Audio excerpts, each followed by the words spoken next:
안녕하세요. YJ 멘토링입니다. 여러분들도 다들 외국어 때문에 스트레스 받고 계시지 않나요?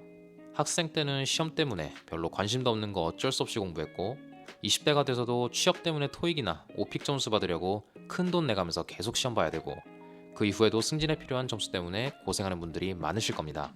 솔직히 다들 유학을 가거나 한국을 떠날 생각도 없고 영문학과에 가거나 해외 영업을 할 생각도 없는데 도대체 우리는 왜 이렇게 스트레스를 받아가면서 외국어를 공부해야 되는 걸까요?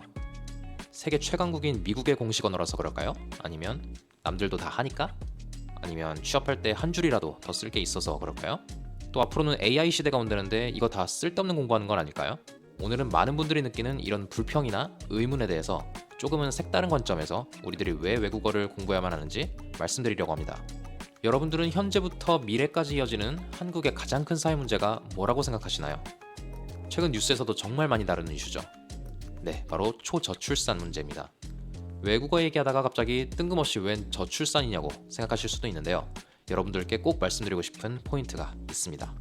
많은 분들이 국민연금 수급 문제처럼 민감한 이슈에 대해서는 그래도 어느 정도 관심을 가지는데 그 외에도 사실 우리가 직접 겪어야만 하는 현실적인 문제가 많은데도 보통 깊이 생각하지는 않는 것 같아요. 초저출산 현상이 야기할 큰 문제 중 하나가 제가 말씀드리고 싶은 우리가 외국어를 공부해야만 하는 이유와 직접적인 관련이 있는데요. 바로 내수 시장의 축소입니다. 조금은 경제학적인 얘기처럼 들릴지도 모르겠는데 그래도 현실적인 문제니까 끝까지 한번 들어봐 주세요. 여러분들도 아시는 것처럼 한국은 전 세계에서 저출산 고령화가 가장 빠르게 진행되는 국가입니다. 이렇게 젊은 층이 줄고 노년층이 증가한다는 건 한국 국민들의 구매력이 떨어져서 소비가 감소한다는 것을 의미하겠죠. 일반적으로 20, 30대가 소비의 트렌드를 이끌고 은퇴 이후의 삶을 사시는 분들은 경제력과 상관없이 굉장히 보수적인 소비 성향을 갖게 된다는 점 여러분들도 다 알고 계실 거라고 생각합니다.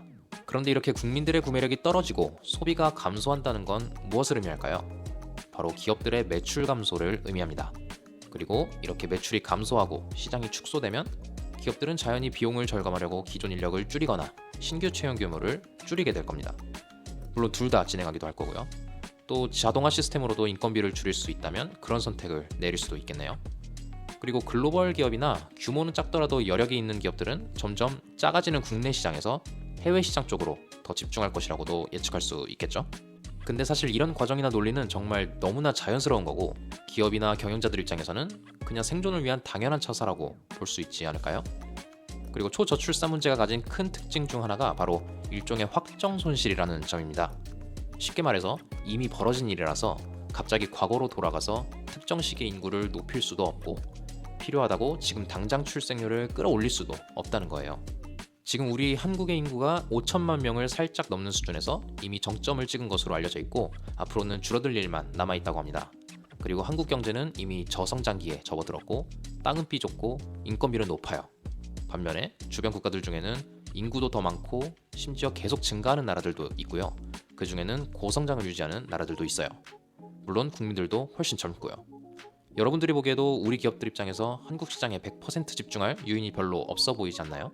이런 이유 때문에 앞으로 정말 많은 기업들이 점차 해외 시장에 더 집중할 거고 현지에 공장이나 영업소를 세우고 거기서 바로 일자리를 창출하는 그런 케이스가 점차 많아질 거라고 예측 가능합니다.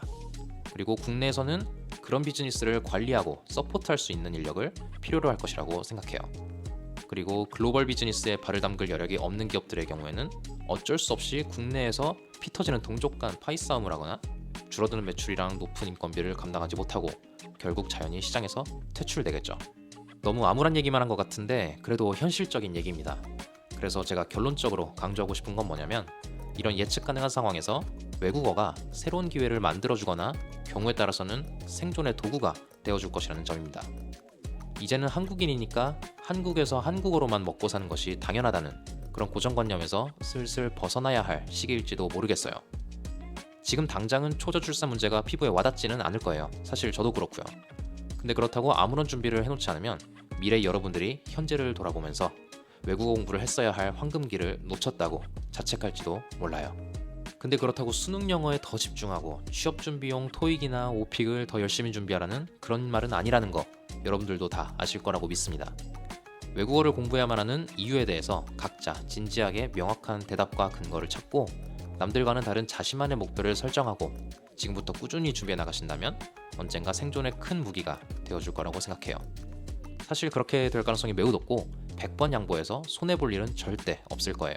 그리고 인터넷과 스마트폰에 더해서 다양한 플랫폼에서 쏟아지는 콘텐츠 속에 살고 있는 우리는 단군 이래 외국어 공부하기에 가장 좋은 시대에 살고 있다는 점을 잊지 않으셨으면 좋겠습니다. 자, 그럼 오늘 준비한 영상은 여기까지고요. 오픽을 준비하시는 분들은 제 영어와 스페인어 오픽 AL 후기 영상에도 꿀팁이 많이 들어있으니까 많은 시청 부탁드립니다. 또 아래 링크에 있는 제 블로그에 오시면 외국어 공부와 관련된 유익한 포스팅도 많으니까 참고하시면 많은 도움이 될 거예요. 자, 이번 영상이 도움이 되셨다면 앞으로 더 좋은 영상 놓치지 않도록 구독과 좋아요도 부탁드리겠습니다. 그럼 더 좋은 영상으로 또 찾아뵙겠습니다. 바이.